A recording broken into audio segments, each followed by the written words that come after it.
Yes sir. Okay चलो, तो हम लोग का कौन सा चैप्टर चल रहा था बताओ जल्दी से। Carbon and it's compounds. Carbon and its compound चल रहा था, कितना तक हो गया था या फिर क्या डिस्कस कर रहे थे हम लोग? आइसोमर्स। लास्ट क्लास में कहाँ तक डिस्कस किए थे बताओ जल्दी से, कहाँ तक डिस्कस? आइसोमर्स के बारे में कर रही थी। किसके बारे में? तुम लोग को रूल्स बताए थे क्या, नोमेनक्लेचर का क्या क्या रूल्स होता है, हम लोग कैसे फॉलो करते हैं? क्लासिफिकेशन बता दिया था ना।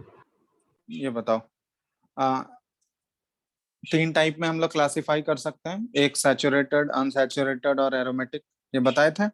Yes sir. यस। ठीक है चलो, आइसोमर्स के बारे में शायद हम लोग डिस्कस कर रहे थे। स्ट्रक्चरल आइसोमर्स के बारे में तुम लोग को बताए थे। स्ट्रक्चरल आइसोमर्स वैसे कंपाउंड्स होगा जिनका मॉलिक्यूलर फॉर्मूला तो सेम होगा बट स्ट्रक्चर डिफरेंट होगा। ठीक है, उसमें एग्जांपल्स भी हम कराए थे, यस और नो? Yes sir. चलो ठीक है, तो वो स्ट्रक्चरल आइसोमर्स हो गया। इसमें हम लोग ज्यादा डिटेल में नहीं जाएंगे, तुम लोग क्लास 11th में जाओगे ना, ये सब आइसोमर्स जो हो गया, आइसोमेरिज्म, हम लोग इस पे पूरा एक चैप्टर ही पढ़ते हैं। ठीक है, आइसोमेरिज्म यहाँ पे बस इंट्रोडक्शन, आइसोमर्स किसको बोलते हैं, उसके अलावा और कुछ नहीं हम लोग को पढ़ना है। क्लास 11th में जब जाओगे तो आइसोमेरिज्म पूरा डिटेल में हम लोग करते हैं, बहुत सारे डिफरेंट टाइप्स का आइसोमेरिज्म है, तो पूरा पूरा चैप्टर ही आइसोमेरिज्म के ऊपर बेस्ड होता है।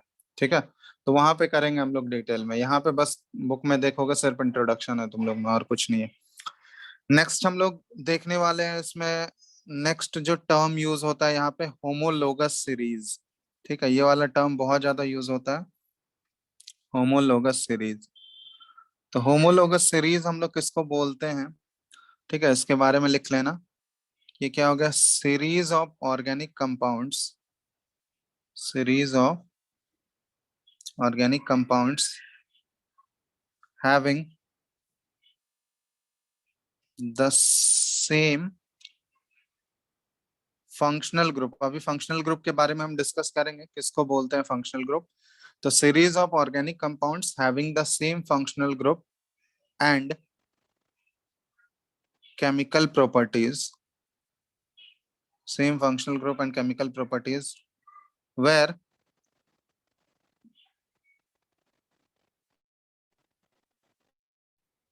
successive members, ठीक है, where successive members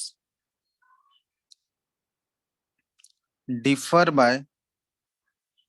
by a CH2 unit or 14 mass unit are known as homologous series। ठीक है, लोगस सीरीज। ठीक है, अब देखो यहाँ पे टर्म आ रहा है फंक्शनल ग्रुप। ठीक है, फंक्शनल ग्रुप हम लोग यूज करते हैं, फंक्शनल ग्रुप किसको बोलते हैं, अभी इसमें एग्जांपल्स भी बताएंगे कौन कौन से फंक्शनल ग्रुप आते हैं। तो functional group basically, functional group को अगर डिफाइन करना हो हमको, तो हम लोग बोल सकते हैं एटम्स और group of atoms which gives which give properties to a compound। Functional group क्या है?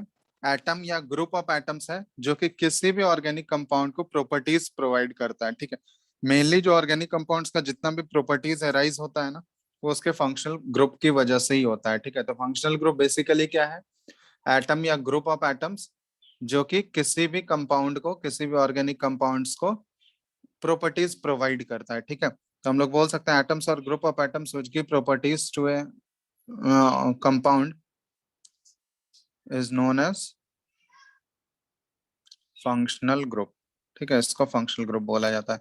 और मेनली जितने भी रिएक्शंस होते हैं ना, ठीक है, हम लोग रिएक्शंस के बारे में पढ़ने वाले हैं। तो जो जो रिएक्शंस ऑर्गेनिक कंपाउंड में होते हैं, मेजोरिटी ऑफ द रिएक्शंस जो होते हैं वो फंक्शनल ग्रुप पे अकर करते हैं। ठीक है, तो हम लोग यहाँ पे लिख सकते हैं कि majority of the reactions taking place, majority of the reactions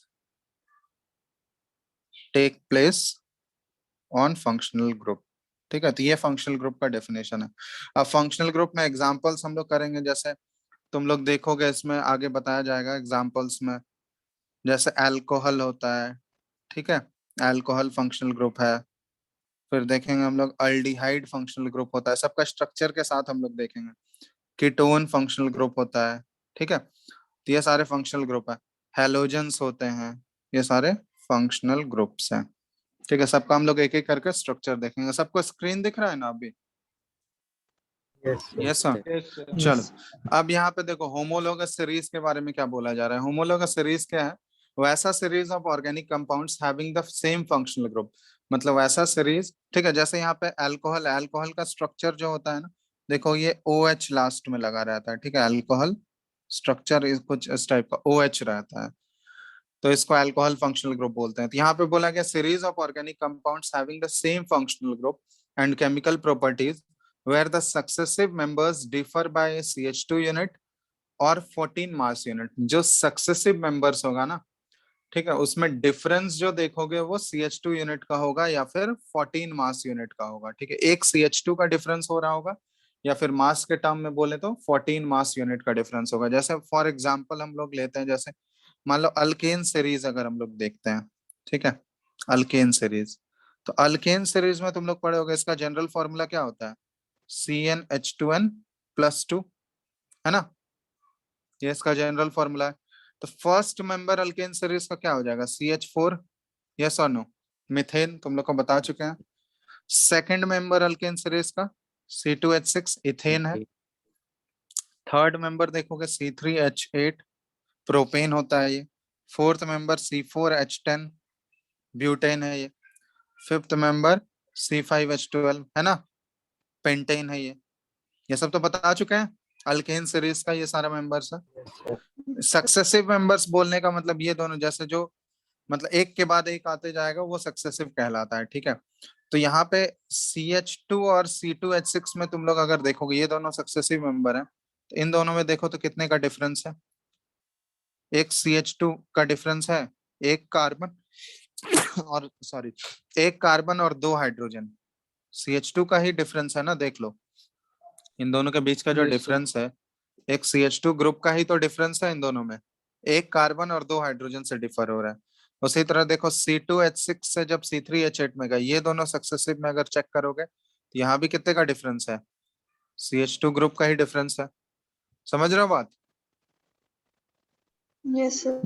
Yes. इसी तरह C3H8 से C4H10 में आओ, इसमें भी देखोगे कितने का डिफरेंस है? एक CH2 ग्रुप का ही डिफरेंस हो रहा है। तो इसको हम लोग बोलते हैं होमोलोगस सीरीज, के सेम सीरीज का एलिमेंट होना चाहिए, तो और फंक्शनल ग्रुप भी उसमें सेम होने चाहिए। यहाँ पे तो खैर हम लोग कोई फंक्शनल ग्रुप यूज नहीं कर रहे हैं अभी, लेकिन फंक्शनल ग्रुप वाला भी केस अगर देखेंगे तो फंक्शनल ग्रुप सेम होना चाहिए। तो अगर सक्सेसिव मेंबर्स को हम लोग उसमें मेजर करेंगे, या सक्सेसिव मेंबर्स को अगर हम लोग ऑब्जर्व करेंगे वहां पे, तो देखेंगे सक्सेसिव मेंबर्स में डिफरेंस कितने का हो रहा है। एक CH2 ग्रुप का डिफरेंस हो रहा है, या फिर CH2 ग्रुप बोले तो अगर मास के टर्म में हम लोग बात करेंगे तो डिफर बाय 14 मास यूनिट्स। तो हम लोग यहाँ पे लिख सकते हैं कि डिफर बाय 14 मास यूनिट्स। तो ये हो गया एक तरह से होमोलोगस सीरीज का डेफिनेशन। सक्सेसिव मेंबर्स के बारे में बोला जा रहा है। ठीक है, successive members differ by 14 mass units. ठीक है, समझ आया? इसी तरह जैसे मान लो अल्कीन वाले में भी अगर बात करोगे, अल्कीन सीरीज में, इसमें भी देखो वही आएगा। अल्कीन सीरीज का जनरल फॉर्मूला तुम लोग को पता है क्या होता है? CnH2n होता है। जनरल फॉर्मूला क्या है? CnH2n। अब इसमें देखो फर्स्ट मेंबर अल्कीन सीरीज का कौन सा है? C2H4, इथीन होता है ना, एक कार्बन से तो स्टार्ट नहीं होता है, वो बता चुके हैं। यस और Yes, नो? Yes, sir. तो C2H4 इथीन से स्टार्ट हुआ, नेक्स्ट मेंबर क्या हो जाएगा? C3H6 propene. नेक्स्ट मेंबर क्या हो जाएगा? C4H8 butene. फिर इसका C5H10 पेंटीन। तो यहाँ भी देखोगे सक्सेसिव मेंबर्स का डिफरेंस देखते जाओ तुम लोग, कितने का डिफरेंस है? एक CH2 ग्रुप का डिफरेंस है या नहीं Yes, sir. सक्सेसिव मेंबर में? यहाँ भी देखो ये CH2। तो ये सारे होमोलोगस सीरीज कहलाते हैं। तो सेम सीरीज के एलिमेंट्स अगर वो उसमें सक्सेसिव मेंबर्स अगर CH2 ग्रुप से डिफर कर रहे हैं या 14 मास यूनिट से डिफर कर रहे हैं तो ये होमोलोगस सीरीज है। जैसे कोई एक फंक्शनल ग्रुप वाला केस लेते हैं हम, ठीक है, अल्कोहल फंक्शनल ग्रुप वाला लेते हैं हम अल्कोहल्स के केस में। तो जो पहला अल्कोहल होगा ना, ये होता है फर्स्ट मेंबर CH3OH, ठीक है। ये फर्स्ट मेंबर एक कार्बन का ये अल्कोहल हो गया। देखो यहाँ पे देखो अल्कोहल कैसे बना है, अल्कोहल का स्ट्रक्चर हमको पता है, अल्कोहल में हम लोग OH ऐड कर देते हैं। तो ये देखो अल्केन में हम लोग क्या किया, इसका एक हाइड्रोजन हटाए और उसमें से एक OH जोड़ दिया वहां पे। समझ रहे हो, अल्केन से एक हाइड्रोजन रिमूव करके और वहां पे हम लोग क्या प्लेस कर दिए, OH प्लेस कर दिए। दिख रहा है तुम लोग को? Yes, Yes, sir. sir. CH4 से एक हाइड्रोजन निकाल दिया हम लोग और वहां पे OH प्लेस कर दिए, तो क्या बन गया हमारा CH3OH बन गया। ये एक कार्बन का अल्कोहल हो गया, सबसे पहला मेंबर अल्कोहल सीरीज का। इसके बाद दूसरा मेंबर देखोगे अल्केन, ये C2H6 के से क्या करो, एक हाइड्रोजन हटाओ तो C2H5 और वहां पे एक OH जोड़ दिए, तो ये सेकंड मेंबर हो गया अल्कोहल सीरीज का। थर्ड मेंबर क्या हो जाएगा, C3H8 है, तो इससे एक हाइड्रोजन हटा दिया C3H7 और वहां पे OH जोड़ दिए। फोर्थ मेंबर क्या हो जाएगा, C4H9 और वहां भी एक OH जोड़ दिए।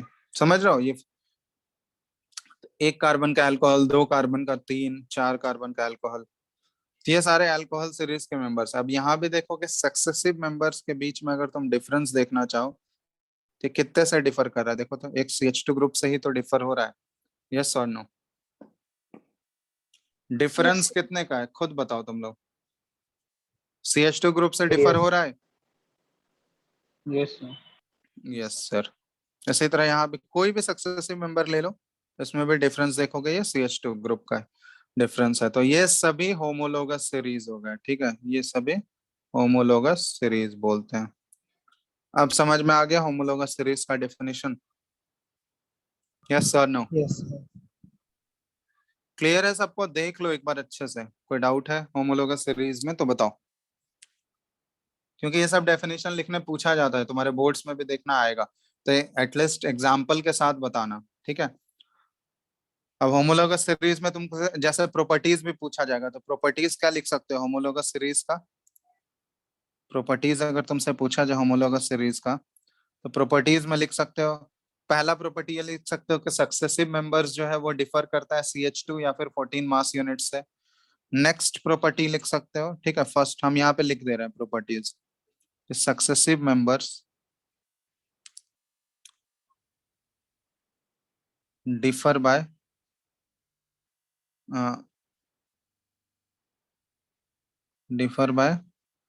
CH2 यूनिट और 14 मास यूनिट, ठीक है। इसके बाद नेक्स्ट क्या है, members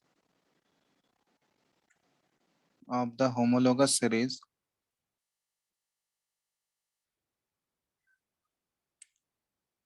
have the same functional group. उनके फंक्शनल ग्रुप क्या होने चाहिए, सेम होने चाहिए, तभी तो प्रॉपर्टीज सेम होंगे ना, ठीक है। और नेक्स्ट पॉइंट हम लोग लिख सकते हैं, ऑल द मेंबर्स, अगर फंक्शनल ग्रुप सेम है तो उसके प्रॉपर्टीज, केमिकल प्रॉपर्टीज भी क्या रहेंगे, सेम रहेंगे। तो all the members of the homologous series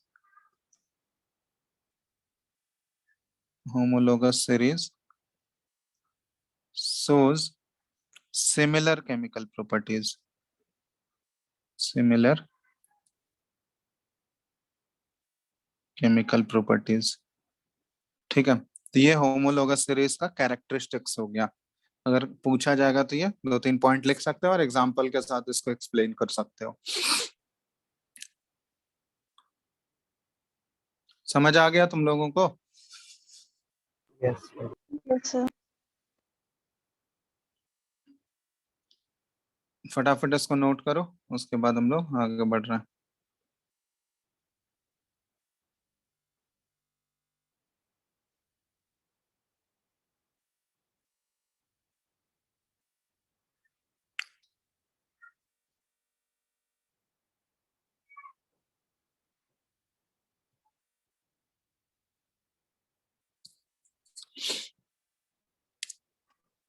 लिख चुके हो? Yes, Yes, sir. sir. Yes. चलो, अब यहाँ पे देखो फंक्शनल ग्रुप का हम स्ट्रक्चर पहले डिस्कस कर लेते हैं। सारे फंक्शनल ग्रुप तो हम लोग यहाँ पे नहीं पढ़ेंगे, ठीक है। कुछ कुछ देखोगे एनसीईआरटी में तुम लोग का कुछ कुछ बेसिक फंक्शनल ग्रुप दिया हुआ है, तो वही सारे फंक्शनल ग्रुप का हम लोग देख लेते हैं। कौन कौन से फंक्शनल ग्रुप तुम्हारे एनसीईआरटी में मेंशन है। वहां पे देखोगे अल्कोहल मेंशन किया हुआ है, अल्डिहाइड मेंशन किया हुआ है, कीटोन मेंशन किया हुआ है, ठीक है, कार्बोक्सिलिक एसिड मेंशन किया हुआ है, ठीक है। वो सारे जो जो बेसिक फंक्शनल ग्रुप होते हैं वो सारा मेंशन किया हुआ है। हेलोजेंस मेंशन किया हुआ है, ठीक है। तो वो सारा हम यहाँ पे लिस्ट लिखा दे रहे हैं तुम लोग को। Functional groups already functional group के बारे में बता ही चुके हैं। फंक्शनल ग्रुप को डिफाइन कैसे करोगे? ग्रुप या फिर ग्रुप ऑफ एटम्स, एटम या फिर ग्रुप ऑफ एटम्स बोल सकते हैं उसको, जो कि किसी भी ऑर्गेनिक कंपाउंड का केमिकल प्रॉपर्टीज डिसाइड करता है, ठीक है। और मेनली जितने भी रिएक्शंस हो रहे होते हैं ना ऑर्गेनिक कंपाउंड में, वो सारे फंक्शनल ग्रुप में ही, फंक्शनल ग्रुप के ऊपर ही होते हैं, ठीक है। तो यहाँ पे देखो हम लिखेंगे यहाँ पे फंक्शनल ग्रुप, ठीक है। और कौन कौन से फंक्शनल ग्रुप्स हैं यहाँ पे, और इस साइड इसका फॉर्मूला या फिर स्ट्रक्चर, फॉर्मूला और स्ट्रक्चर।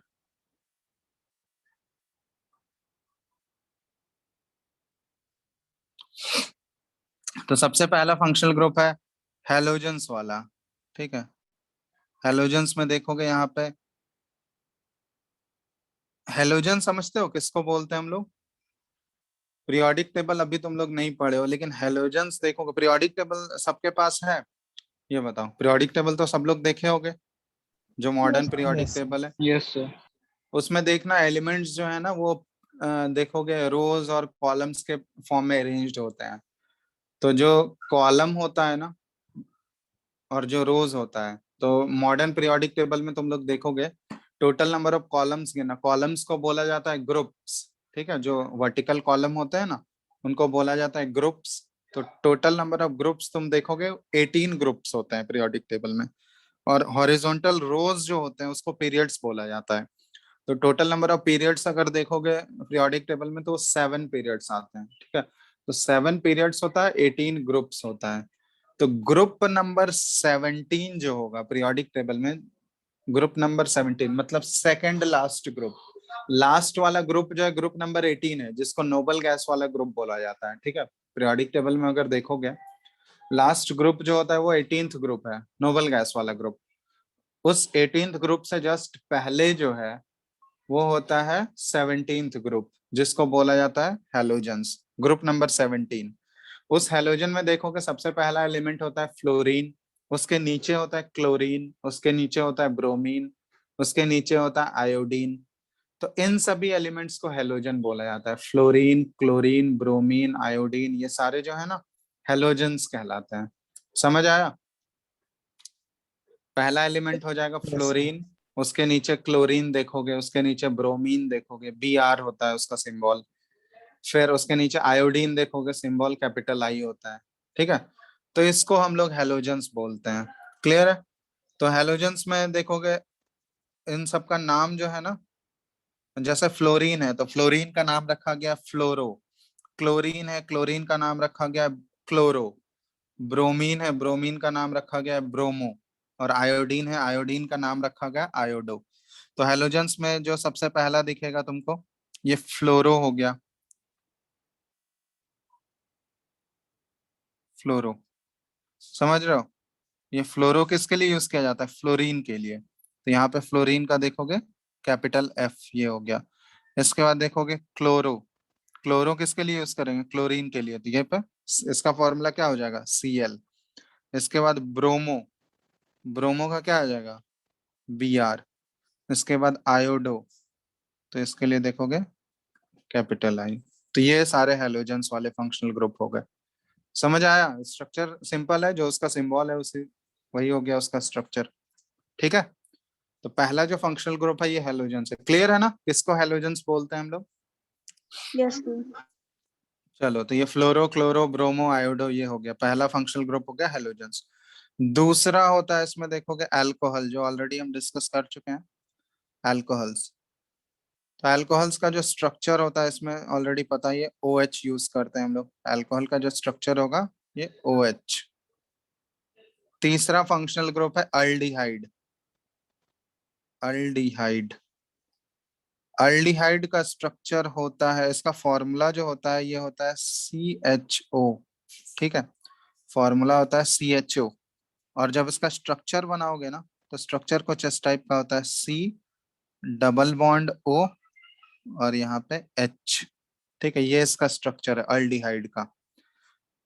अगर कंडेंस्ड फॉर्म में लिखे तो CHO, ऐसे एक्सपैंड करके लिखोगे तो ये इसका कंप्लीट स्ट्रक्चर है अल्डिहाइड। फोर्थ होता है कीटोन। नेक्स्ट फंक्शनल ग्रुप है कीटोन। तो कीटोन का होता है CO। ठीक है, सिंपली CO, और ये बीच में लाई करेगा। इस साइड भी कार्बन चेन है, इस साइड भी कार्बन चेन, ये बीच में लाई करेगा। इसका स्ट्रक्चर अगर ड्रॉ करें तो देखो ये C डबल बॉन्ड O, और दोनों साइड इधर कार्बन कार्बन के एटम्स होंगे। ठीक है, ये कीटोन हो गया। इसके बाद नेक्स्ट फंक्शनल ग्रुप होता है कार्बोक्साइलिक एसिड। कार्बोक्साइलिक एसिड, ठीक है। कार्बोक्साइलिक एसिड कंडेंस्ड फॉर्म में इसका फॉर्मूला होता है COOH। ठीक है, स्ट्रक्चर अगर इसका ड्रॉ करें तो ये कुछ C डबल बॉन्ड O, फिर यहाँ पे O और ये H। ये कार्बोक्साइलिक एसिड का स्ट्रक्चर हो गया। तो ये सारे कॉमन जो हम लोग यूज करेंगे फंक्शनल ग्रुप्स, ये तुम लोग के आंसर। और भी बहुत सारे फंक्शनल ग्रुप्स होते हैं, तो सारा फंक्शनल ग्रुप हम लोग नहीं पढ़ने वाले हैं। मेनली जो दिया हुआ है तुम लोग के एनसीईआरटी में, बेसिकली देखोगे ये कुछ कुछ कॉमन फंक्शनल ग्रुप्स गिवन है। इसके अलावा नाइट्रो भी होता है, नाइट्रो देखोगे NO2। एनसीईआरटी है ना सबके पास? Yes sir. Yes, sir. उसमें देखो और भी कोई फंक्शनल ग्रुप मेंशन किया हुआ है इसके अलावा, बताओ।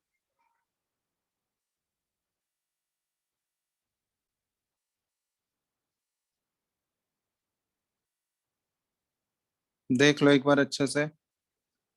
इसके अलावा और भी कोई फंक्शनल ग्रुप है तुम्हारे एनसीईआरटी में? No, sir. तो मेनली यही फंक्शनल ग्रुप अभी ध्यान रखो। क्लास 11th में जाओगे तो बहुत सारा 15-20 फंक्शनल ग्रुप होता है, तो वो सारा हम लोग वहाँ पे डिटेल में करेंगे सारा चीज। तो ये पूरा चैप्टर ही पूरा डिटेल में है वहाँ पर, ठीक है। तो 1-2 महीने पूरा नोमेनक्लेचर ही चलता है क्लास 11th में। नोमेनक्लेचर, आइसोमेरिज्म, वो सब बहुत डिटेल में दिया हुआ है। ठीक है, तो अभी जस्ट बेसिक हम लोग सीख रहे हैं। तो ये सारा बेसिक फंक्शनल ग्रुप्स है, alcohol, aldehyde, ketone, carboxylic acid और हेलोजेंस। ठीक है, इन सब का स्ट्रक्चर ध्यान रखना। देखो अल्डिहाइड में CHO होता है, कीटोन में CO होता है सिंपली, और कार्बोक्सिलिक एसिड में COH होता है। उन सबका स्ट्रक्चर भी ध्यान रखना, क्योंकि तुमको अगर फंक्शनल ग्रुप दिया हुआ है तो फंक्शनल ग्रुप, हर एक फंक्शनल ग्रुप का अलग अलग नाम होता है। ठीक है, वो नोमेनक्लेचर जब करेंगे तो वहां पे बताएंगे। तो इसलिए फंक्शनल ग्रुप को आइडेंटिफाई करने तुमको आना चाहिए कि कौन ये फंक्शनल ग्रुप का स्ट्रक्चर अगर हमको दिया हुआ है तो वो स्ट्रक्चर से हम लोग आइडेंटिफाई कर पाए कि कौन सा फंक्शनल ग्रुप है ये। ठीक है, तो इसलिए स्ट्रक्चर ध्यान रखना तुम लोग, स्ट्रक्चर बहुत ही इंपॉर्टेंट है। समझ रहे हो बात? Yes sir. Yes. चलो, अब हम लोग नोमेनक्लेचर के रूल्स पे आते हैं। तो IUPAC नोमेनक्लेचर, IUPAC क्या होता है? तो देखो IUPAC जो है एक इंटरनेशनल बॉडी है केमिस्ट्री के लिए। ठीक है, जितने भी केमिस्ट्री का वर्ल्ड वाइड जो रूल्स बनता है ना, वो सारा ये बॉडी बनाता है। ठीक है, मतलब जो भी, और ये इंटरनेशनल बॉडी है, मतलब सारे कंट्रीज में ये एप्लीकेबल होगा, क्योंकि हर एक कंट्री का अपना लोकल कुछ कुछ रूल्स होता है। तो वो तो जैसे मान लो कंट्री चेंज होगा तो फिर वो रूल चेंज हो जाएगा ना वहाँ पे, वो सबके लिए एप्लीकेबल तो नहीं होगा हर एक कंट्री का रूल। तो एक इंटरनेशनल बॉडी है जो कि सारे कंट्रीज के लिए, उसमें सारे जितने भी कंट्रीज हैं वो सारे पार्टिसिपेंट्स हैं। तो जो भी रूल यहाँ पे बनता है वो सारे कंट्रीज के लिए एप्लीकेबल होता है। तो केमिस्ट्री में मेनली जितने भी रूल्स बनते हैं रिगार्डिंग कोई भी चीज हो, ठीक है, वो सारे ये IUPAC ही बनाता है। ठीक है, तब IUPAC का फुल फॉर्म क्या होता है बताओ? IUPAC का फुल फॉर्म कोई बता सकता है? बोलो तो।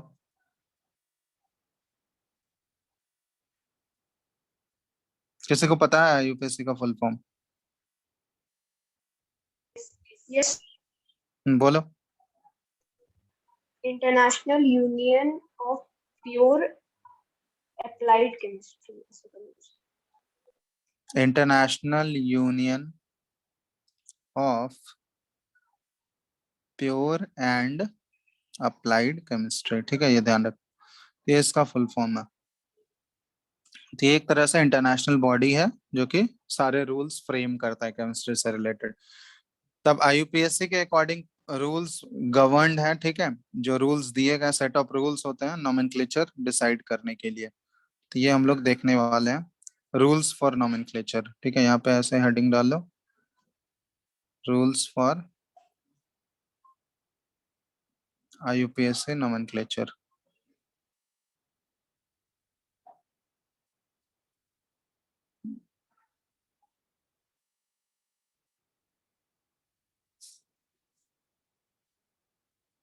ठीक है,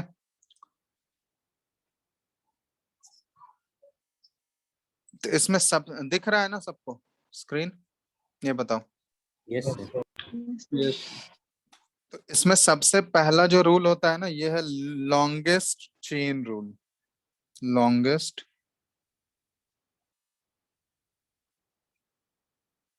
chain rule. Longest chain rule का मतलब क्या हुआ कि जैसे देखो किसी भी ऑर्गेनिक कंपाउंड का हमको नोमेनक्लेचर करना है ना, तो ऑर्गेनिक कंपाउंड जो हमको दिया रहेगा उसमें से हम लोग डिसाइड करेंगे कि सबसे लंबा कार्बन चेन कौन सा है, ठीक है। लंबा कार्बन चेन बोलने का मतलब कि वैसा कार्बन चेन तुमको आइडेंटिफाई करना है जो कि maximum number of carbon atoms को कंटेन करता है, और वो स्ट्रेट चेन होना चाहिए, ठीक है। मतलब ऐसा नहीं है कि तुमको पेन, मतलब बिना पेन उठाए वो कंटिन्यूअस चेन तुमको मिलना चाहिए, ठीक है, कहीं पे ब्रेक नहीं होना चाहिए वो chain.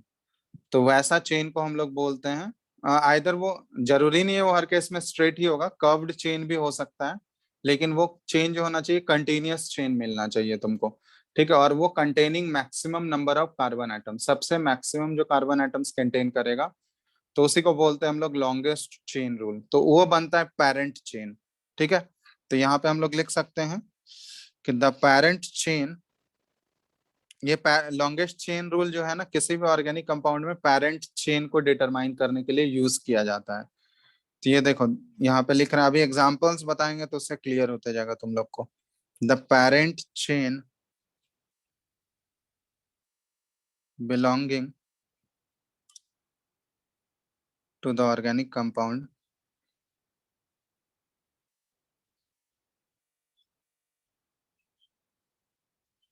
is generally the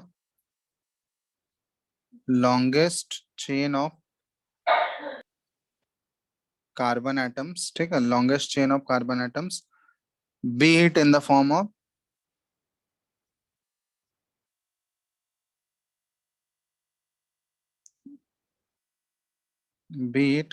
of a straight chain or chain of any other shape, ठीक है, जरूरी नहीं है वो स्ट्रेट ही हो, कोई दूसरा शेप का भी हो सकता है, बट कंटिन्यूअस होना चाहिए, ऐसा नहीं कि बीच में ब्रेक कर गया। तो बिना पेन उठाए वो चेन हमको पूरा कंप्लीट होना चाहिए, तो उस चेन को बोला जाता है पेरेंट चेन। तो ये है लॉन्गेस्ट कार्बन चेन का। अभी एग्जांपल्स, जब पहले हम सारा रूल्स लिखा दे रहे हैं, फिर इसको एग्जांपल्स करेंगे हम लोग एक एक करके, ठीक है। समझ आ रहा है सबको? फर्स्ट वाला रूल लिख लिया तुम लोग, longest chain rule. Yes, sir. Yes, sir. चलो सारा रूल पहले एक जगह लिख लो, उसके बाद हम एग्जांपल्स करेंगे। सेकंड होता है lowest set of locants. Locants हम लोग सब्स्टिट्यूएंट के लिए यूज करते हैं, सब्स्टिट्यूएंट्स के लिए, ठीक है। मतलब पेरेंट चेन बनने के बाद, जो पेरेंट चेन एक बार हमको मिल गया, जो maximum number of carbon atoms contain करेगा, वो पेरेंट चेन हो गया।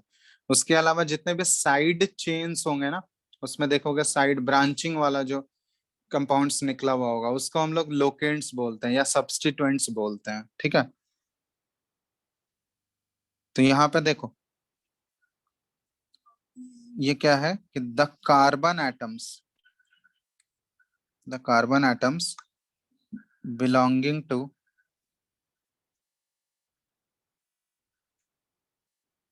the parent hydrocarbon, ठीक है, the carbon atoms belonging to the parent hydrocarbon chain must be numbered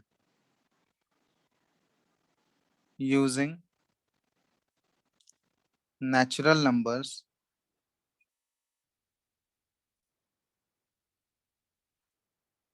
and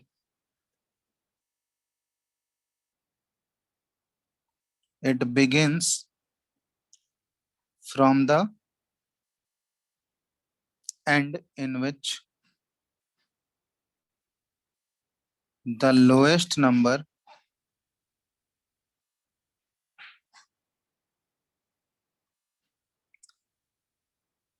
is assigned to the substituents और लोकेंट्स। ठीक है, ये देखो पहला वाला जो चेन है ना, लॉन्गेस्ट कार्बन चेन रूल, तो लॉन्गेस्ट चेन रूल क्या करता है, वो पेरेंट चेन को आइडेंटिफाई करने में हेल्प करता है।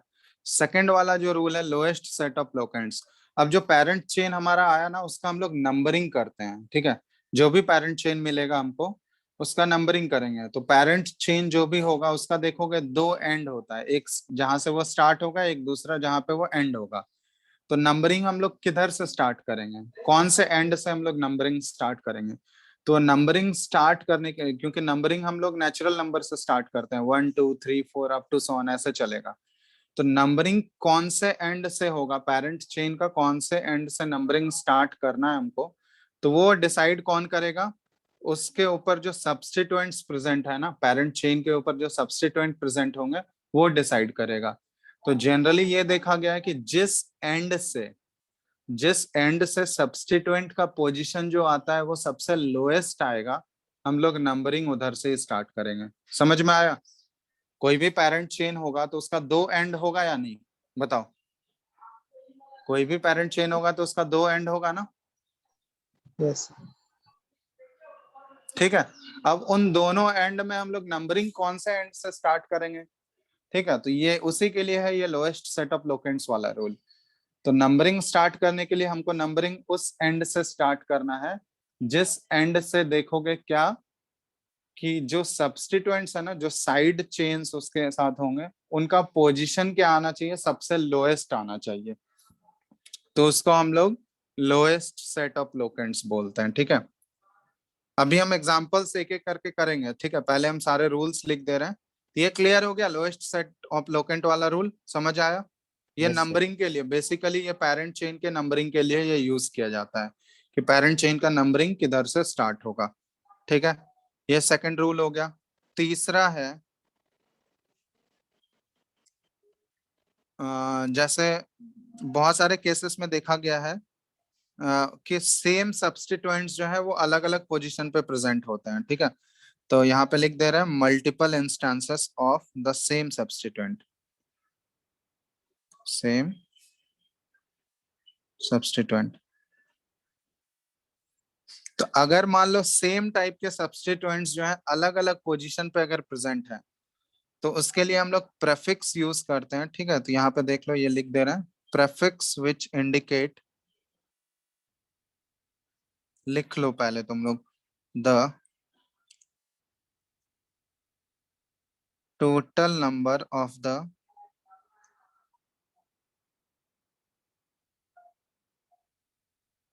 same substituent in the given organic compound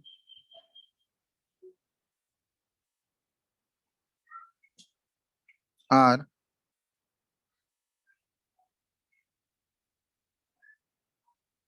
represented as di, tri, tetra ऐसे। जैसे मान लो कि दो सिमिलर टाइप का सब्स्टिट्यूएंट्स जो है वो अलग अलग पोजीशन पे प्रेजेंट है, तो उसके लिए हम लोग अलग अलग पोजीशन पे हम लोग क्या करते हैं, एक ही साथ उसको लिख देते हैं। जैसे अभी एग्जांपल लिखेंगे, जैसे मिथाइल, अगर मिथाइल एक सब्स्टिट्यूएंट होता है, सबसे सिंपलेस्ट सब्स्टिट्यूएंट है, ये मिथाइल CH3 होता है। ठीक है, ये जो सब्स्टिट्यूएंट है इसको बोलते हैं हम लोग मिथाइल। तो ये मान लो ये सब्स्टिट्यूएंट है मिथाइल सब्स्टिट्यूएंट। अब ये सब्स्टिट्यूएंट अगर दो मान लो ये दो अलग अलग पोजीशन पे प्रेजेंट है, 2 पे भी प्रेजेंट है और 3 पे भी प्रेजेंट है, तो इसको हम लोग अलग से मतलब दो बार नहीं लिखते हैं, एक ही बार में लिख देंगे कि 2, 3 करके और ये डाई मिथाइल लिख देंगे। अगर मान लो यही मिथाइल सब्स्टिट्यूएंट जो है वो 3 पोजीशन पे अगर प्रेजेंट होगा तो उसके लिए हम लोग ट्राई मिथाइल यूज कर लेंगे। अगर 4 पोजीशन पे, 4 डिफरेंट पोजीशन पे अगर प्रेजेंट होगा तो उसके लिए टेट्रा हम लोग यूज कर लेंगे। ठीक है, तो ये सारे एग्जांपल्स अभी आएंगे, उसको हम लोग डिस्कस करते जाएंगे एक एक करके। पहले रूल लिख लो, ये थर्ड रूल हो गया। फोर्थ रूल होता है नेमिंग ऑफ रूल्स। ये स्क्रीन तो दिख रहा है सबको? Yes, sir. Yes, sir. चलो ठीक है। नेक्स्ट है नेमिंग ऑफ डिफरेंट सब्स्टिट्यूएंट्स। अब सब्स्टिट्यूएंट्स, अलग अलग सब्स्टिट्यूएंट्स का अगर मान लो डिफरेंट सब्स्टिट्यूएंट्स अगर किसी भी ऑर्गेनिक कंपाउंड में प्रेजेंट है तो उनका कैसे नाम लिखना है हमको। ठीक है, तो यहाँ पे लिख लेना in the organic compounds containing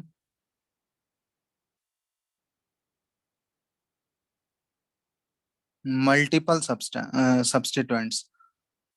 अगर मल्टीपल सब्स्टिट्यूएंट्स अगर वो कंटेन कर रहे हैं तो हम लोग बोल सकते हैं कि द कोरस्पॉन्डिंग सब्स्टिट्यूएंट्स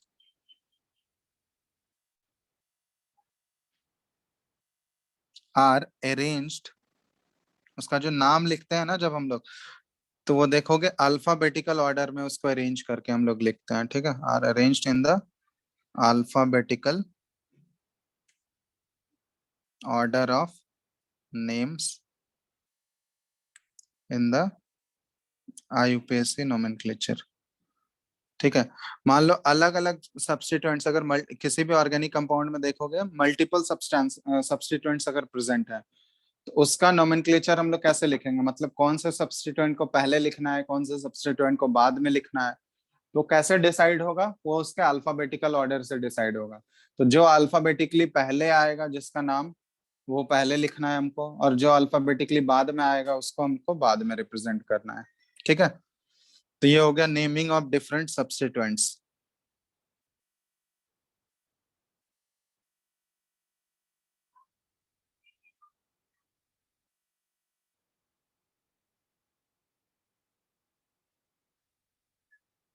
समझ गए? तो मेनली मेजर जो है यही 3-4 रूल्स होते हैं, देख लो एक बार।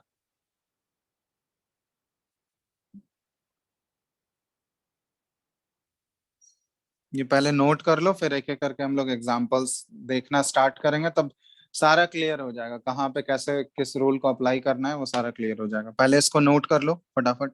स्क्रीन दिख रहा है ना सबको शाश्वत? Yes, sir. चलो ठीक है, लिखो पहले।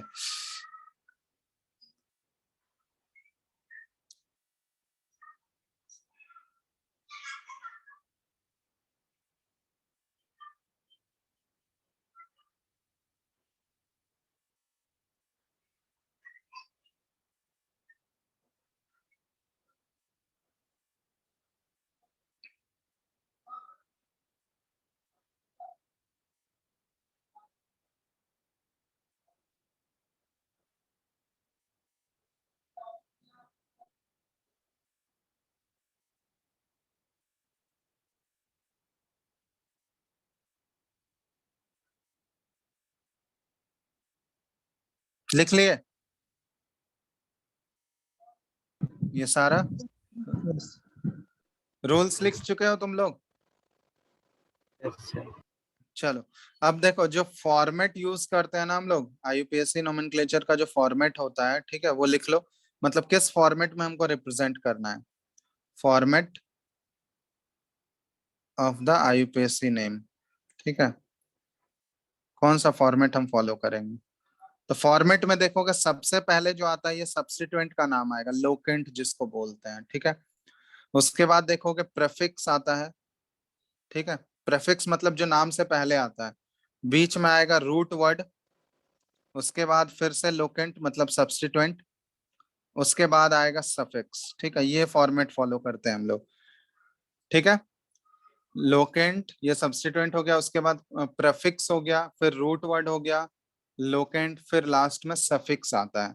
तो सफिक्स में मेनली देखोगे, सफिक्स में मेनली जो होता है फंक्शनल ग्रुप्स का नाम आता है सफिक्स में। प्रेफिक्स में देखोगे ये लोकेंट जो है ना, ये यहाँ पे देखो, लोकेंट बेसिकली ये सब्स्टिट्यूएंट्स को बताएगा, सब्स्टिट्यूएंट्स के बारे में, मतलब कौन सा सब्स्टिट्यूएंट्स कहाँ पे प्रेजेंट है उसको ये डिनोट करता है।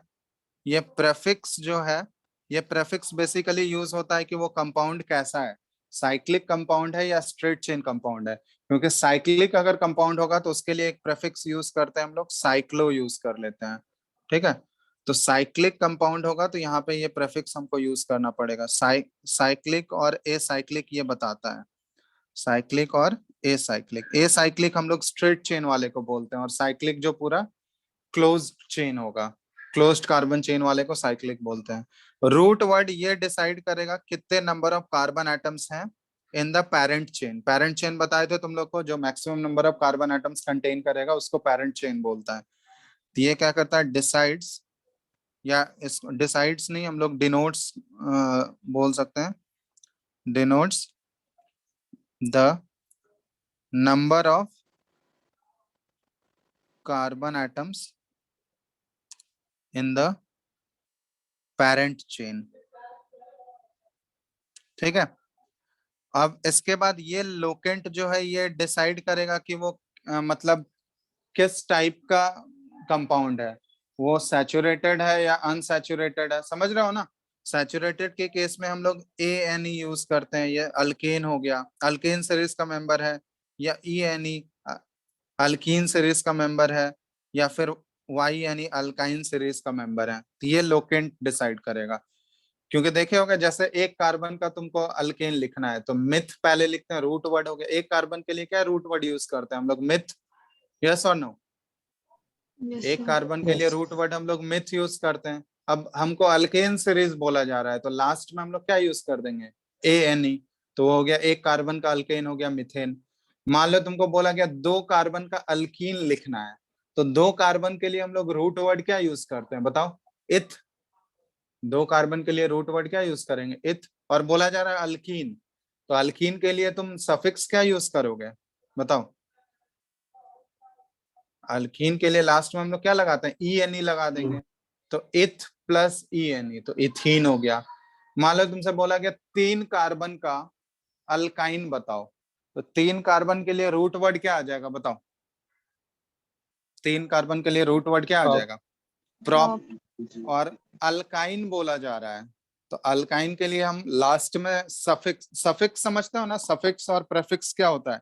प्रेफिक्स मतलब जो नाम से पहले आएगा, रूट वर्ड से जो पहले आएगा वो प्रेफिक्स, और जो नाम के बाद में लगता है वो सफिक्स कहलाता है।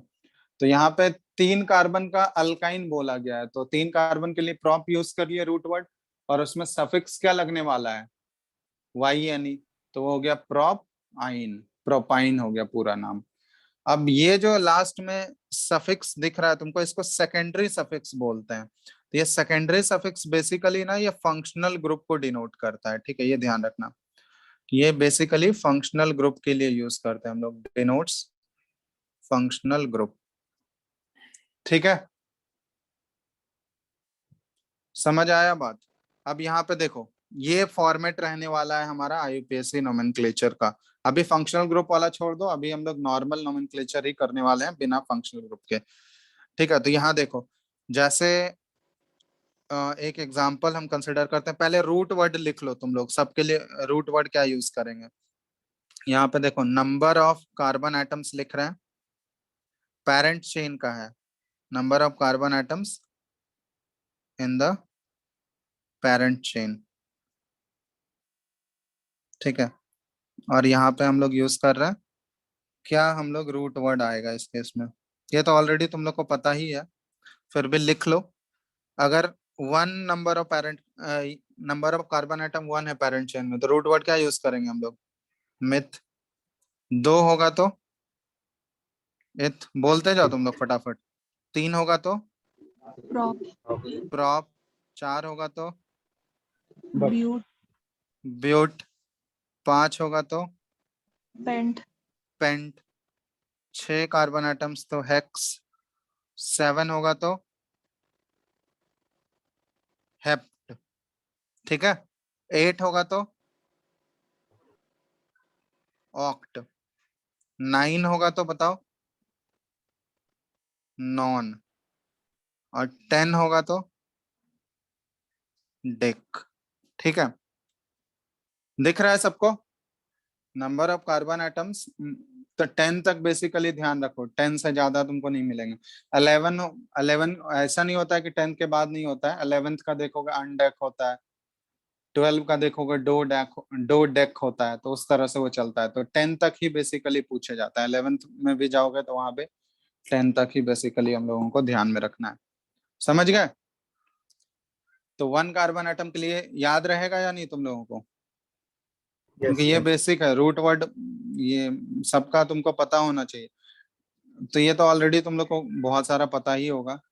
ठीक है, तो ध्यान रखना, 1 के लिए मिथ, 2 के लिए इथ, 3 के लिए प्रॉप, 4 के लिए ब्यूट, 5 के लिए पेंट, 6 के लिए हेक्स, 7 के लिए हेप्ट, 8 के लिए ऑक्ट, 9 के लिए नॉन, और 10 के लिए डेक।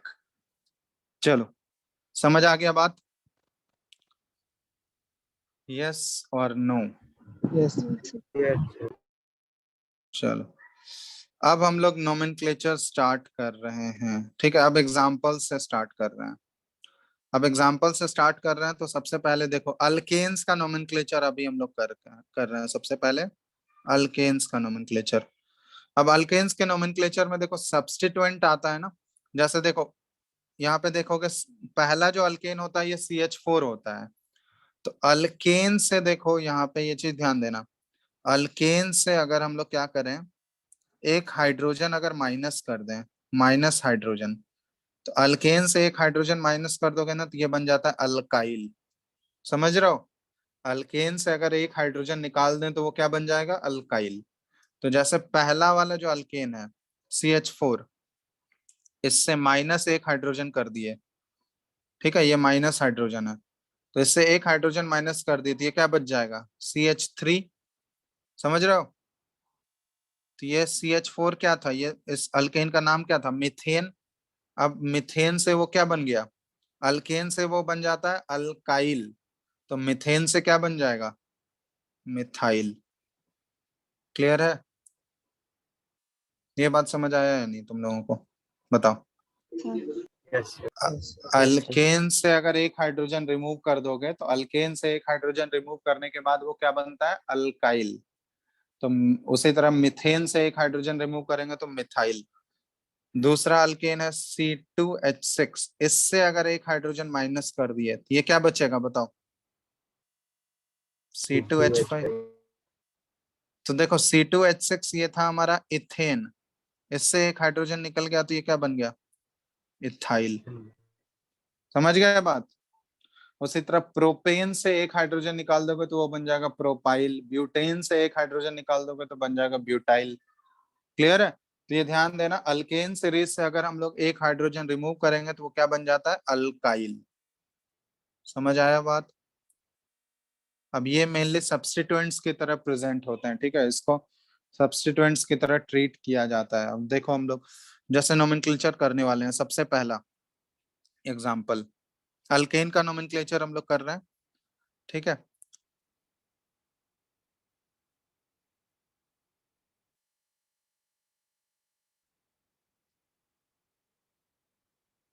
चलो सबसे पहले ये सबसे सिंपल सा एग्जांपल, इसका नोमेनक्लेचर करना है। ठीक है, तो पहले एक बार देख लो तुम लोग। अब ये कंपाउंड हमको दिया, यहाँ पे सिंपली हम कार्बन एटम शो कर रहे हैं, हाइड्रोजन हम शो नहीं कर रहे हैं। हाइड्रोजन तो अंडरस्टूड है ना, हर एक कार्बन पे कितने हाइड्रोजन होंगे, क्योंकि पता है हमको कि सारे 4-4 बॉन्ड बनाएंगे तो कितना हाइड्रोजन है वो तो अंडरस्टूड है। यस और नो? Yes. ठीक है, उसको हम रिप्रेजेंट नहीं करना चाह रहे हैं। अब यहाँ पे देखो, इसमें जो रूल लिखाया गया है, सबसे पहले क्या होता है? Selection of parent chain. तो पेरेंट चेन कौन सा होगा? पेरेंट चेन होने के लिए वैसा हमको कंटिन्यूअस कार्बन चेन ढूंढना है जो कि maximum number of carbon atoms contain करेगा। तब maximum number of carbon atoms कितने चेन पॉसिबल हो सकते हैं? पॉसिबिलिटीज देखो, एक हम लोग कंसिडर कर सकते हैं ये स्ट्रेट वाला चेन, कर सकते हैं ये स्ट्रेट वाला। स्ट्रेट वाले में काउंट करो कितने नंबर ऑफ कार्बन एटम्स हैं? 5। ठीक है, इसमें 5 कार्बन एटम है। ठीक है, दूसरा पॉसिबिलिटी क्या है? ये वाला चेन हो सकता है, मतलब 1 2 3, और ये वाला चेन भी कंसिडर कर सकते हो ना ऐसे। लेकिन अब इसमें नंबर ऑफ कार्बन एटम्स कितने हुए? 4। तो ये पेरेंट चेन बन सकता है क्या? नहीं। पेरेंट चेन ये बन सकता है, बताओ यस और no? No sir. No sir, क्योंकि इसमें number of carbon atoms less आ गया। अब दूसरा हम लोग क्या सोच सकते हैं, इधर से अगर स्टार्ट करें तो 1 2 3, ये 4। तो ये वाला देखो, अगर ये वाला सोचो, ये पेरेंट चेन बन सकता है? बोलो यस और नो? नहीं। नहीं, क्योंकि इसमें भी 4 नंबर ऑफ कार्बन एटम्स है। तो और कोई पॉसिबिलिटी है इसके अलावा? एक स्ट्रेट वाला आया, बाकी 2 ये वाला कंसिडर किए। तो स्ट्रेट वाले में हम लोग देख रहे थे 5 कार्बन एटम्स थे, बाकी जो मतलब स्ट्रेट और साइड वाला जा लिए तो हम लोग इसमें 4 कार्बन एटम्स ही मिल रहा था। तो इसमें maximum number of carbon atoms कौन से वाले कार्बन चेन में मिल रहा है, बताओ? 5। 5। तो वही हमारा क्या हो जाएगा, पेरेंट चेन हो जाएगा। तो हमारा स्ट्रेट चेन वाला जो कार्बन चेन हुआ, यही सबसे लॉन्गेस्ट कार्बन चेन है हमारा। तो ये हमारा क्या बन गया, पेरेंट कार्बन चेन। तो ये पेरेंट चेन हो गया। समझ आ गया पेरेंट चेन कैसे डिसाइड करना है? यस और no? Yes sir. Yes, sir. और ठीक है, अब बताओ, अब ये पहला रूल था कि पेरेंट चेन डिसाइड करना। अब सेकंड रूल क्या होता है कि हमको पेरेंट चेन का नंबरिंग करना है। क्योंकि देखो पेरेंट चेन का तुमको दिख रहा होगा कि 2 एंड है, एक ये वाला एंड है लेफ्ट हैंड साइड, और एक होता है राइट हैंड साइड। 2 एंड दिख रहा है, साफ साफ दिख रहा है। Yes, Yes, sir. sir. तो 2 एंड में हम लोग नंबरिंग किस एंड से स्टार्ट करेंगे, क्योंकि नंबरिंग नेचुरल नंबर से हम लोग करते हैं। अब नंबरिंग करने के लिए हमको वही सब्स्टिट्यूएंट्स को देखना पड़ता है। तो पेरेंट चेन के अलावा बाकी जो बच गया ना, ये कहलाता है सब्स्टिट्यूएंट। तो ये क्या हो गया, ये वाला जो कंपाउंड है, एक जो ब्रांचिंग के फॉर्म में है, ये हो गया सब्स्टिट्यूएंट। अब इस सब्स्टिट्यूएंट का नाम क्या आएगा, देखो। अब ये जो सब्स्टिट्यूएंट है, देखोगे ये एक कार्बन का सब्स्टिट्यूएंट है, और इस कार्बन के साथ देखोगे कितने हाइड्रोजन एटम्स अटैच्ड हैं, बताओ तो। ये वाला जो सब्स्टिट्यूएंट बना है, इसके साथ कितने कार्बन एटम अटैच्ड है? 3, सॉरी, कितने हाइड्रोजन अटैच है? 3 हाइड्रोजन। तो अब कार्बन के साथ अगर 3 हाइड्रोजन अटैच्ड हैं, तो ये कौन सा सब्स्टिट्यूएंट है, देख रहे हो? क्या बोलेंगे इसको? मिथाइल। एक कार्बन एटम का सब्स्टिट्यूएंट ये क्या कहलाएगा? एक कार्बन का अल्काइल ये क्या कहलाएगा? मिथाइल कहलाएगा। यस और नो? बोलो। Yes, sir. तो यहाँ पे जो सब्स्टिट्यूएंट प्रेजेंट है, इस ऑर्गेनिक कंपाउंड में जो सब्स्टिट्यूएंट प्रेजेंट है, वो हमारा मिथाइल सब्स्टिट्यूएंट है। ठीक है, अब देखो, अब इस पेरेंट चेन का हमको नंबरिंग करना है। अब नंबरिंग देखो, दोनों एंड से हम लोग करके देख रहे हैं। जिधर से ये जो सब्स्टिट्यूएंट आएगा, ये सब्स्टिट्यूएंट को जिधर से लोएस्ट पोजीशन मिलेगा, नंबरिंग वही वाला वैलिड होगा। हम लोग नंबरिंग दोनों एंड से करके देखेंगे। अब दोनों एंड से नंबरिंग करने पे जहां से लोएस्ट आएगा उसका नंबरिंग, वही वाला नंबरिंग वैलिड होगा। तो अब नंबरिंग देखो, इस एंड से करते हैं 1 2 3 4 5। तो इधर से नंबरिंग किए तो सब्स्टिट्यूएंट का पोजीशन कहाँ पे आया, बताओ? 3। 3 पे। अब इस साइड से नंबरिंग करके देखते हैं, दूसरे वाले एंड से भी करते हैं हम लोग। तो देखोगे ये 1 2 3 4 5, इधर से भी करने पे नंबरिंग कहाँ पे आया सब्स्टिट्यूएंट का? 3 पे ही आया। कोई डिफरेंस है? दोनों एंड से कर रहे हैं तो सब्स्टिट्यूएंट का पोजीशन क्या आ रहा है? 3 ही आ रहा है ना? Yes sir. तो यहाँ पे दोनों में से किसी एंड से हम लोग कर सकते हैं, क्योंकि दोनों से क्या आ रहा है, सेम ही आ रहा है। समझ रहे हो? तो कोई भी एंड से नंबरिंग हम लोग स्टार्ट कर सकते हैं। तो ये 1 2 3 4 5, कोई भी एंड, दोनों एंड करेक्ट है यहाँ पे। तब दोनों एंड से क्योंकि सेम ही आ रहा है, तो कोई भी एंड हम लोग यूज कर लेंगे तो वो सेम ही रहेगा। चलो, अब नाम लिखने का तरीका क्या है? हम लोग सब्स्टिट्यूएंट का नाम सबसे पहले लिखते हैं, और सब्स्टिट्यूएंट कौन से पोजीशन पे प्रेजेंट है उसको भी हमको लिखना है।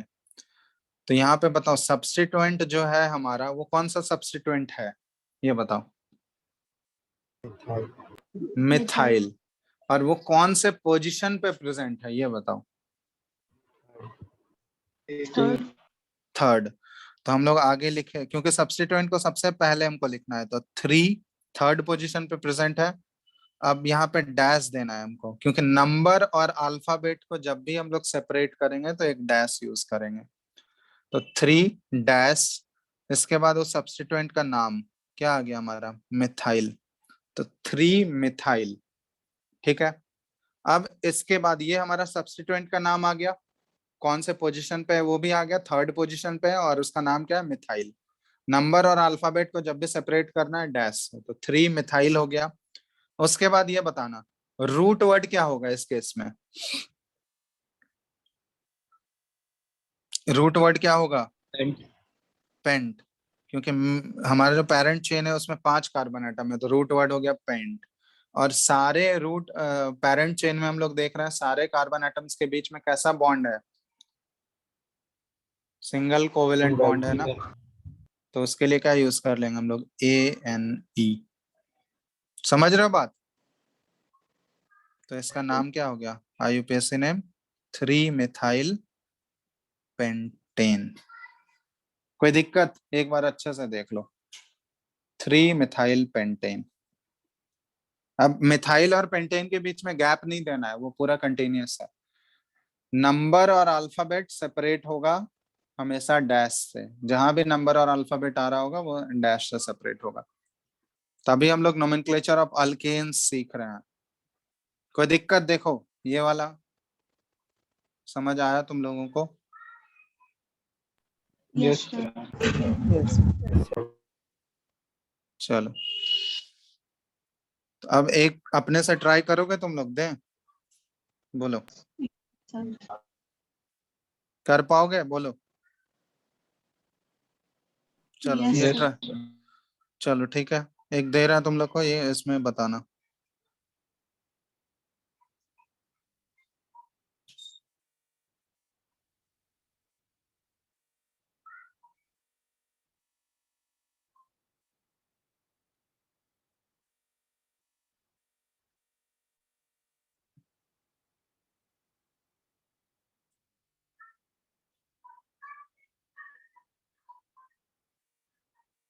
चलो इसको ट्राई करो तो।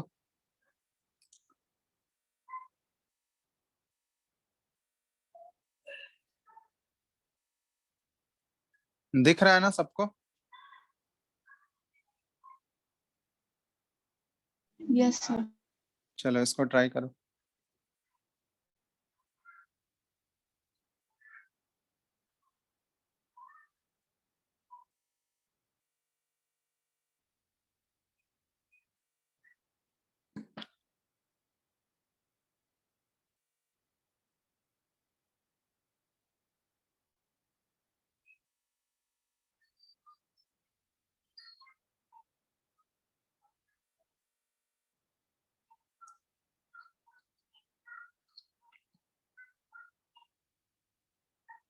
सेम जो जो रूल बताए हैं बस उसी को फॉलो करो, अपने आप आ जाएगा।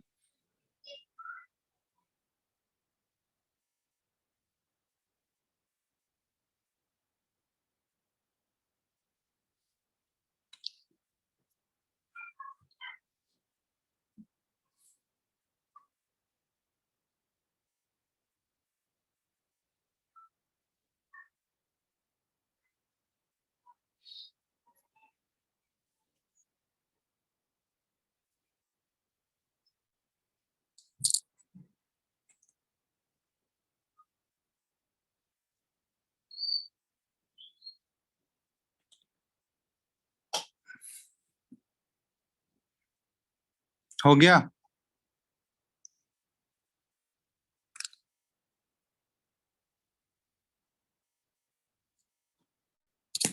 हेलो,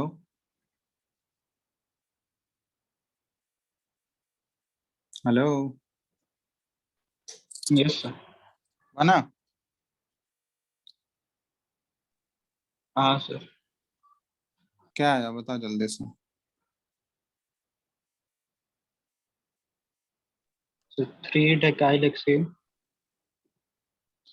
3 डेकाइल हेक्सेन, क्या बोल रहे हो? और बताओ कोई।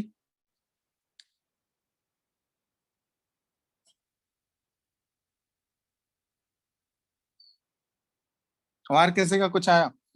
पहले ये बताओ तुम लोग इसमें कि पेरेंट चेन कौन सा आया, बताओ। पेरेंट चेन किसको बनाए हो तुम लोग? आवाज सुन रहे हो सब लोग?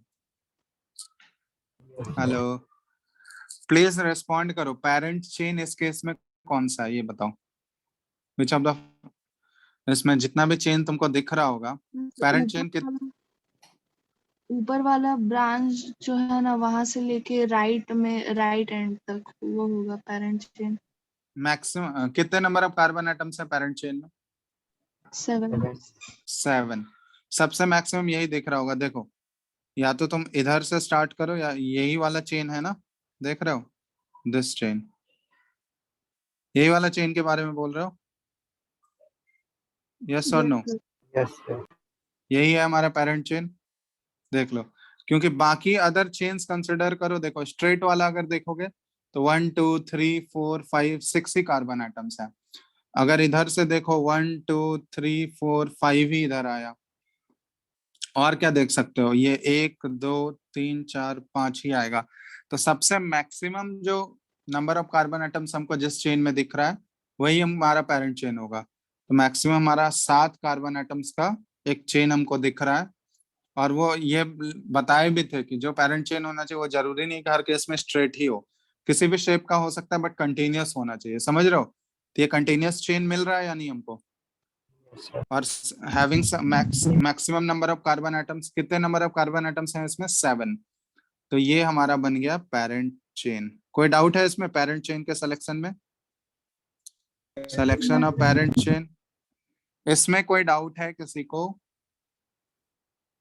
नहीं। अब देखो यहाँ पे, अब इसके अलावा जो बच गया, पेरेंट चेन के अलावा जो बच गया वो कहलाएगा सब्स्टिट्यूएंट। अब ये देखो यहाँ पे एक सब्स्टिट्यूएंट हमको मिल रहा है, इस सब्स्टिट्यूएंट का नाम क्या लिखोगे? ये हो गया मिथाइल सब्स्टिट्यूएंट, एक कार्बन का है, अल्काइल है ना, ये हो गया मिथाइल। अब ये वाला जो ये भी सब्स्टिट्यूएंट हो गया। अब ये 2 कार्बन का सब्स्टिट्यूएंट है, तो 2 कार्बन के सब्स्टिट्यूएंट को क्या बोलेंगे हम लोग? 2 कार्बन का अल्काइल है ये। तो 2 कार्बन का अल्काइल क्या कहलाएगा? इसका फॉर्मूला देखो, पूरा लिखोगे तो C2H5 आएगा। अब C2H5 क्या है? 2 कार्बन का अल्काइल है, तो 2 कार्बन का अल्काइल क्या कहलाता है? इथाइल। समझ आया? 2 कार्बन के अल्काइल को क्या बोलते हैं हम लोग? क्या बोलते हैं? इथाइल। तो एक सब्स्टिट्यूएंट है मिथाइल, दूसरा सब्स्टिट्यूएंट है इथाइल। ठीक है, अब चलो, ये हमको सब्स्टिट्यूएंट भी मिल गया, पेरेंट चेन भी मिल गया। अब क्या करना है हमको? नंबरिंग करना है पेरेंट चेन का। अब नंबरिंग हम लोग वहां से करने वाले हैं जहां से हमारा सब्स्टिट्यूएंट क्या है, लोएस्ट पोजीशन पे, उस एंड से करेंगे जिस एंड से हमारा सब्स्टिट्यूएंट जो है वो लोएस्ट पोजीशन पे आना चाहिए। तो नंबरिंग बताओ तो किस एंड से करना चाहिए? किसी भी एंड से करोगे, 4th नंबर पे ही आ रहा है ना सब्स्टिट्यूएंट। यस और नो? Hello, Yes, sir. मान Yes, इस sir. इस एंड से कर रहे हैं 1 2 3 4, दोनों सब्स्टिट्यूएंट जो है 4th कार्बन पे ही प्रेजेंट है। ये हो गया 5, ये हो गया 6 और ये हो गया 7। तो मिथाइल और इथाइल दोनों सब्स्टिट्यूएंट कौन से कार्बन पे प्रेजेंट है? 4th वाले कार्बन पे ही है। यस और नो? बताओ। यस। Yes, sir. अब इस साइड से भी करके देख लो तुम लोग। ये हो गया 1 2 3 4th कार्बन, ये हो गया हमारा, ये 5 हो गया, ये 6 हो गया और ये 7 हो गया। तो दोनों एंड से हम लोग नंबरिंग कर रहे हैं। तो नंबरिंग करने से हमको क्या मिल रहा है कि वो सब्स्टिट्यूएंट जो है हमारा सेम ही पोजीशन पे आ रहा है दोनों एंड से करने पे, मतलब 4th पोजीशन पे ही दोनों सब्स्टिट्यूएंट लाई कर रहा है। तो नंबरिंग किसी भी एंड से करो वो हमारा करेक्ट है। ठीक है, क्योंकि दोनों से आंसर हमारा सेम ही आएगा, पोजीशन सेम है। तो अब यहाँ पे हमको 2 अलग अलग सब्स्टिट्यूएंट प्रेजेंट है। अब इसका नाम कैसे लिखेंगे हम लोग? ठीक है, एक मिथाइल है और दूसरा इथाइल है। तो इस केस में तुम लोग को बताया गया है मल्टीपल सब्स्टिट्यूएंट वाला रूल, याद है कि अगर मल्टीपल सब्स्टिट्यूएंट्स अगर प्रेजेंट होंगे, ठीक है, तो वहां पे हम लोग नेम जो लिखते हैं वो कैसे लिखते हैं? अल्फाबेटिकल ऑर्डर में, मतलब पहले कौन सा लिखाएगा? जो अल्फाबेटिकली पहले आएगा। ठीक है, तो पहले उस सब्स्टिट्यूएंट का नाम लिखना है जो अल्फाबेटिकली पहले आ रहा है। तब मिथाइल और इथाइल में तुम लोग खुद बताओ अल्फाबेटिकली पहले कौन सा आ रहा है? इथाइल। इथाइल। इथाइल। तो इसका नाम क्या हो जाएगा? इथाइल कौन सा पोजीशन पे प्रेजेंट है? फोर्थ पे। तो 4 डैश पहले आ गया इथाइल, उसके बाद फिर डैश। अब इसके बाद दूसरा सब्स्टिट्यूएंट कौन सा है? मिथाइल। मिथाइल। तो वो भी कौन से पोजीशन पे प्रेजेंट है ये बताओ? 4 फोर। फोर्थ। तो ये हो गया 4 मिथाइल। और कोई सब्स्टिट्यूएंट है इसके अलावा? 4 इथाइल 4 मिथाइल, इसके अलावा और कोई सब्स्टिट्यूएंट है? No sir. रूट वर्ड में क्या आएगा यहाँ पे? Root word hept. हेप्ट। तो रूट वर्ड लिख दिए हेप्ट, और उसके बाद सफिक्स क्या यूज करोगे? एन। एन, क्योंकि सारे रूट वर्ड में हम लोग देख मतलब पेरेंट चेन में हम लोग देख रहे हैं सारा कार्बन कार्बन सिंगल बॉन्ड ही है, तो उसके लिए ANE। तो यही इसका IUPAC नेम हो गया, 4 इथाइल 4 मिथाइल हेप्टेन। समझ गए? कोई डाउट? किसी का ये आंसर आया था बताओ तो? किसी का ये आया था आंसर? यस और नो? No sir. चलो ठीक है, धीरे धीरे सीख जाओगे, प्रैक्टिस है, मतलब जितना ज्यादा प्रैक्टिस करोगे उतना ज्यादा। चलो एक फाइनल क्वेश्चन करो आज के लिए, बाकी हम लोग अगले क्लास में इसको डिस्कस करेंगे, ठीक है? एक फाइनल क्वेश्चन।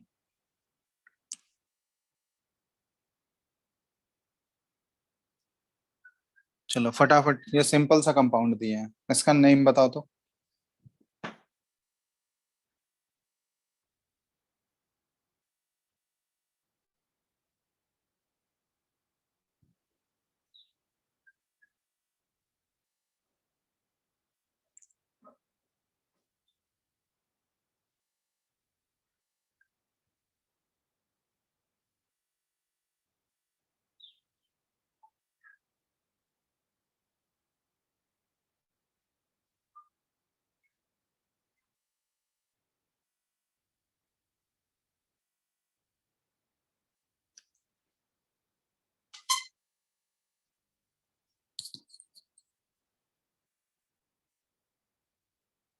बताओ बताओ जल्दी से, आसान है ये। 2 मिथाइल प्रोपेन। प्रोपेन। क्या बोले? 2 methyl propane. 2 ethyl propane.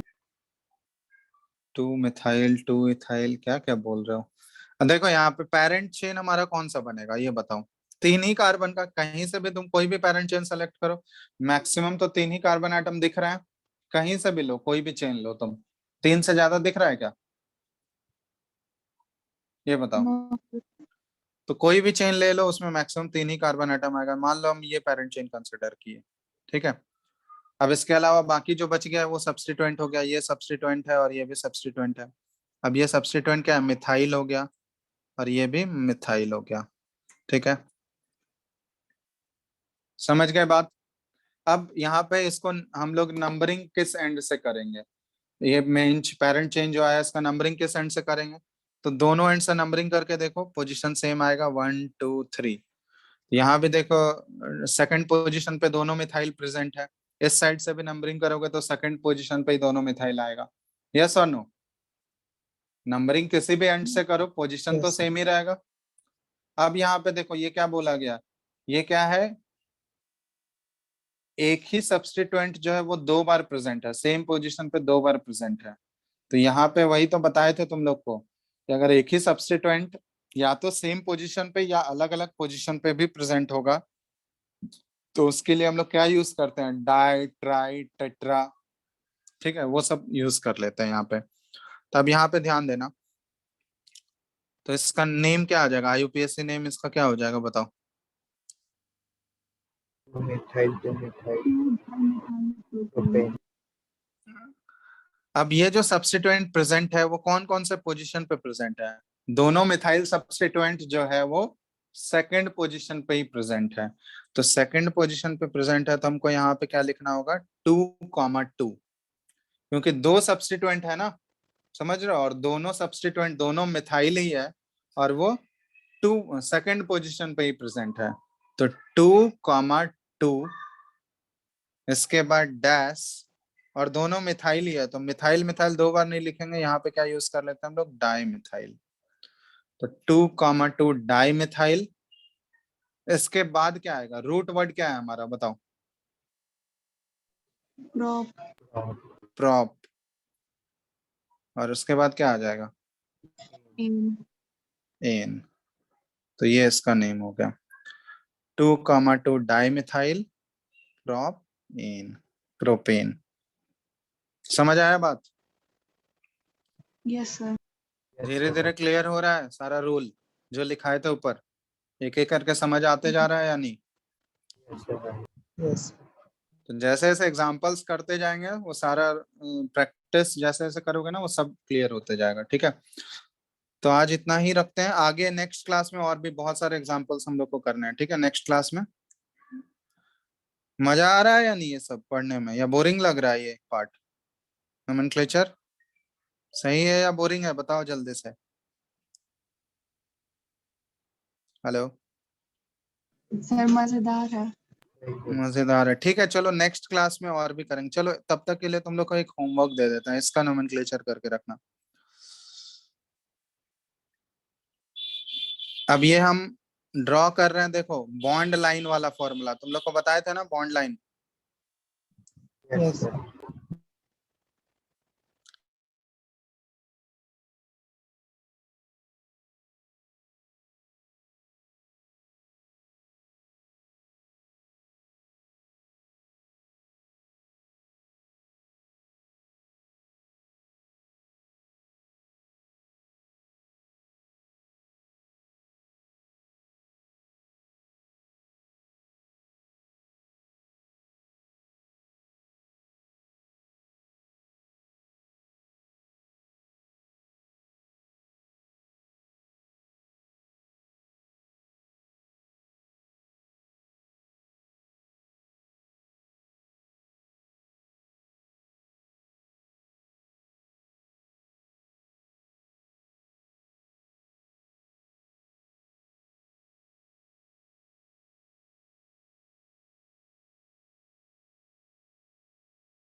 Hello, आवाज नहीं आ रहा है।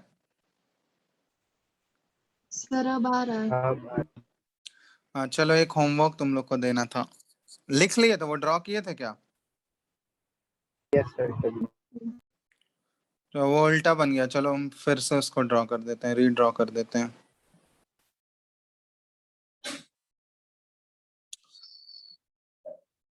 ये है ना, इसको सीधा कर लो। सर स्क्रीन नहीं दिख रहा। एक मिनट,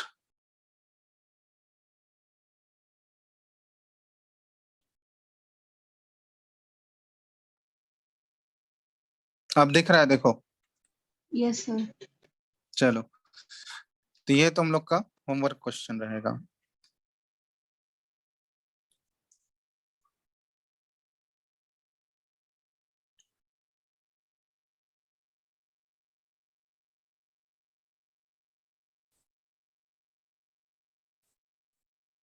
ठीक है, ये स्वस्तिक सिंबल है, इसका नेम लिख के रखना है।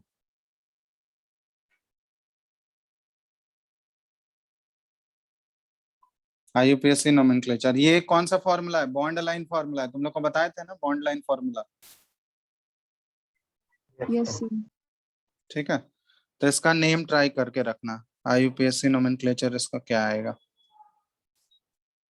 इसको हम लोग अगले क्लास में इसको डिस्कस कर लेंगे, ठीक है। तो अगले क्लास में और भी एग्जांपल्स हम लोग करेंगे, तो उससे और भी तुम लोग का क्लियर होते जाएगा, ठीक है। ज्यादा केसेस तो हम लोग को यहाँ पे नहीं करना है, 11th में जाओगे तो और बहुत सारा यहाँ पे बेसिक हम लोग जितना कवर कर सकते हैं वो देखेंगे, ठीक है। उसके बाद फंक्शनल ग्रुप वाला भी कुछ कुछ केसेस देखेंगे उसको, फिर आगे अगले क्लास में और भी एग्जाम्पल्स करते हैं। चलो इसको ट्राई करके रखना, ठीक है। जितना बताया उतना समझ आया या नहीं, ये बताओ। Yes, जितना sir. बताएं आज एग्जाम्पल Yes, sir. उतना आ गया ना।